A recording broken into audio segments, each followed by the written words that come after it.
नमस्कार मित्रों, आपके अपने YouTube चैनल में आपका स्वागत है। आज की जो कहानी है ये बड़ी ज्ञानवर्धक है। इसका नाम है पाप की गठरी। पाप हर इंसान करता है।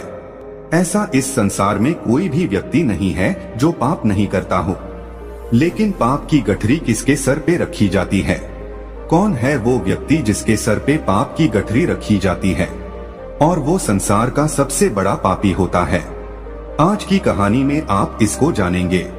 आज की जो कहानी है बड़ी पावन और पवित्र कहानी है। ऐसा कहा जाता है कि इस कहानी को जो इंसान ध्यान लगाकर और मन से सुनता है उसके जीवन से समस्त प्रकार के पाप दोष नष्ट हो जाते हैं। उसके जीवन में चाहे उस व्यक्ति ने कितने भी पाप किए हों, कितने भी बुरे कर्म किए हों, उन सभी से उसको मुक्ति मिल जाती है और वो निर्दोष निरपापी हो जाता है। कहा जाता है कि जिस तरीके से गंगा में नहाने से पाप दोष नष्ट होते हैं, उसी तरीके से इस कहानी को ध्यान मग्न होकर सुनने से, चित्त मगन होकर सुनने से सभी पापों से मुक्ति मिल जाती है। जाने अनजाने में पाप हर व्यक्ति करता है। इस संसार में ऐसा कोई व्यक्ति नहीं है जो पाप नहीं करता हो।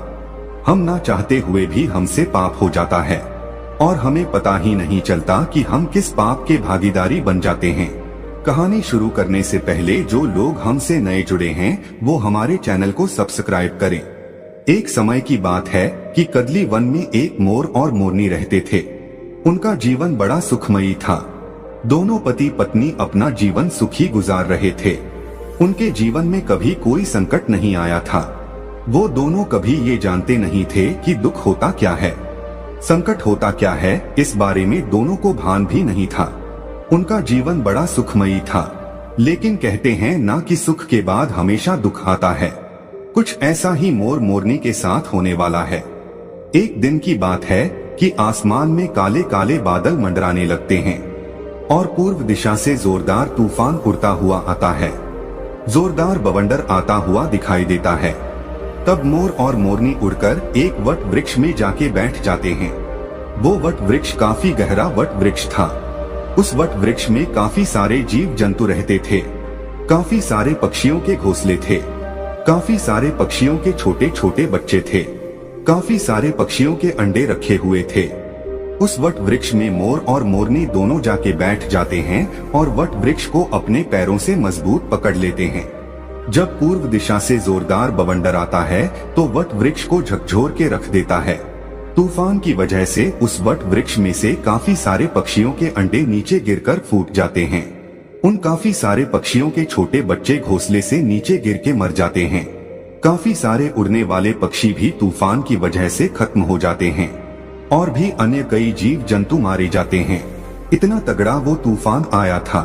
जब तूफान खत्म हो जाता है, तूफान थम जाता है, तूफान रुक जाता है, तब मोर और मोरनी भी चैन की सांस लेते हैं और नीचे जमीन पर उतर कर देखते हैं कि काफी सारे पशु पक्षी जीव जंतु मरे हुए पड़े हैं।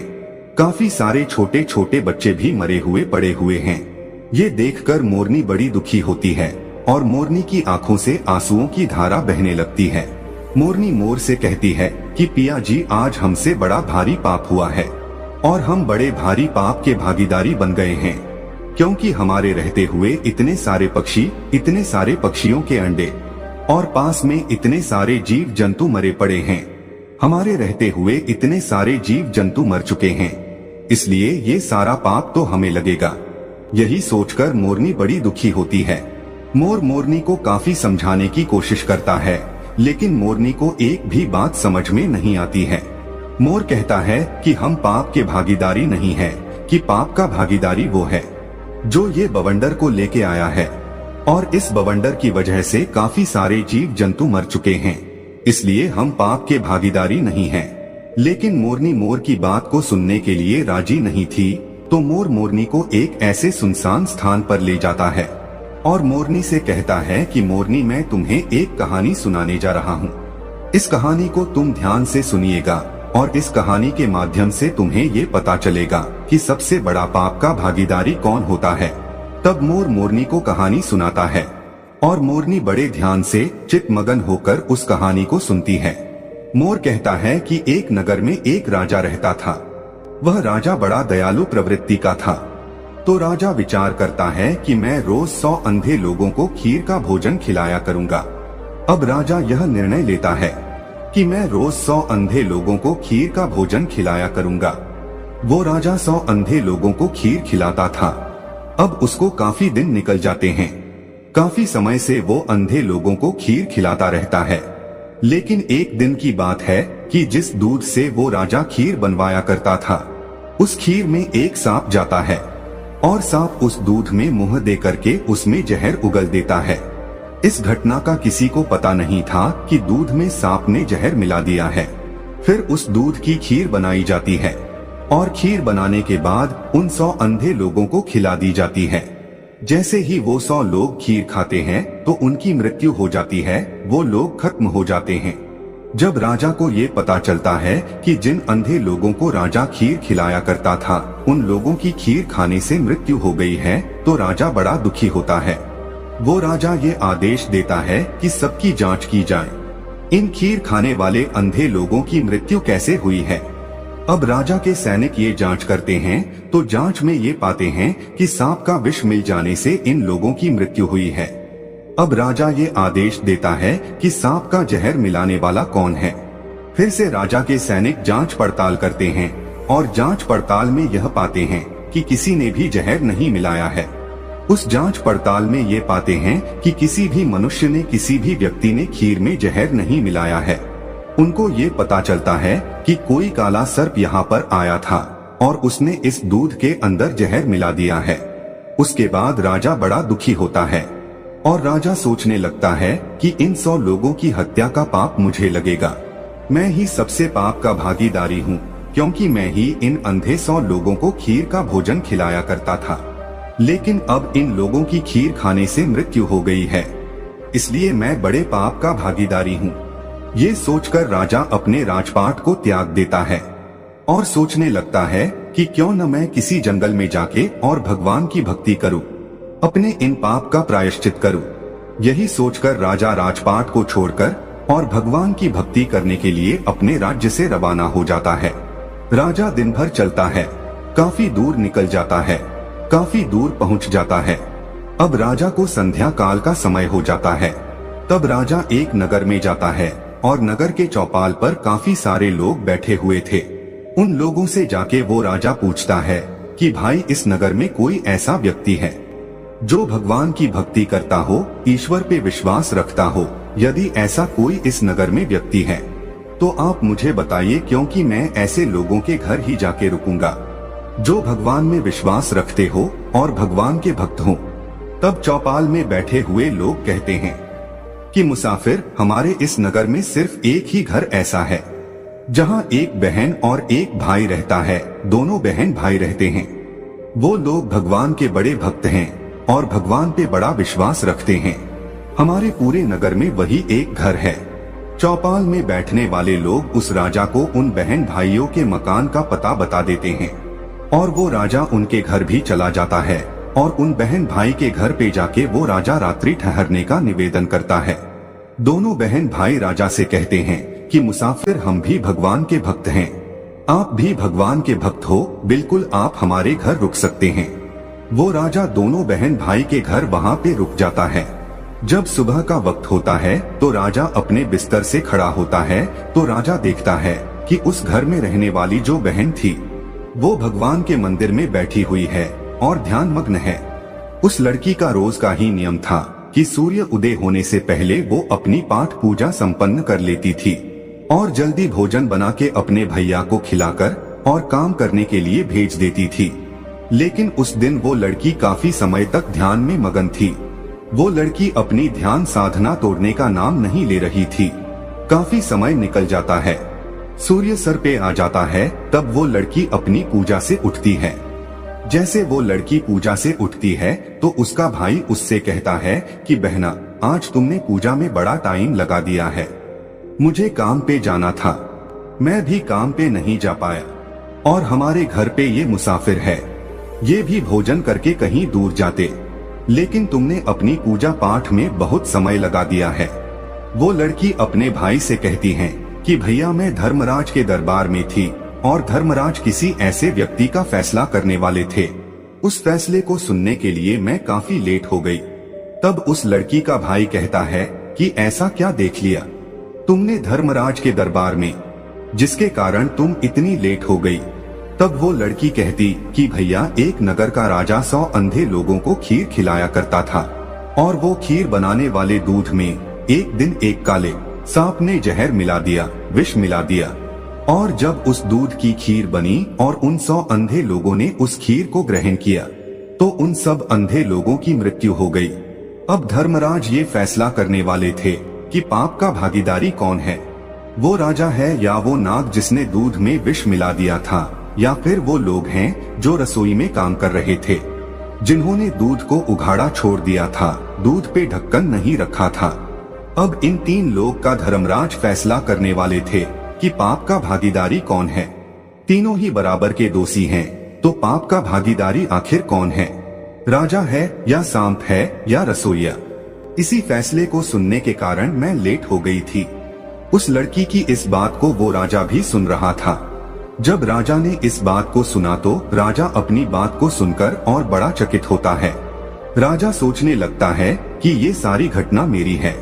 तब राजा इस बात को और जानने का इच्छुक होता है, और वो राजा उस लड़की के पास जाता है और उस लड़की से कहता है कि बेटा, क्या फैसला हुआ, आखिर कौन है पाप का भागीदारी। राजा इस बात को उस लड़की से पूछता है तो लड़की कहती है कि आज कोई फैसला नहीं हो पाया है, फैसला कल होगा, कल इसका फैसला होगा कि पाप का भागीदारी कौन है।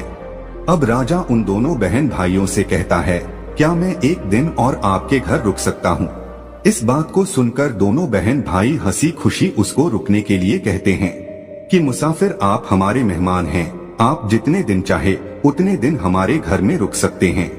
वो राजा इसलिए रुकता है कि दूसरे दिन वो जानना चाहता था कि फैसला क्या आता है, कौन है पाप का भागीदारी, राजा है या सांप है या रसोइया है। इसी बात को जानने के इच्छुक राजा दोनों बहन भाइयों के घर भी रुक जाता है। उधर चौपाल पे रहने वाले जो लोग थे, चौपाल पे बैठने वाले जो लोग थे, वो लोग बातें करते हैं और वो लोग कहते हैं कि कल जो मुसाफिर इन दोनों बहन भाई के घर पे आया था, ये मुसाफिर कुछ ठीक नहीं लगता है, सुंदर लड़की को देखकर, और ये मुसाफिर यहाँ पे ठहर गया है। कल तो ये मुसाफिर कह रहा था कि एक रात रुकेगा, लेकिन ये अब दूसरी रात भी अभी रुकना है।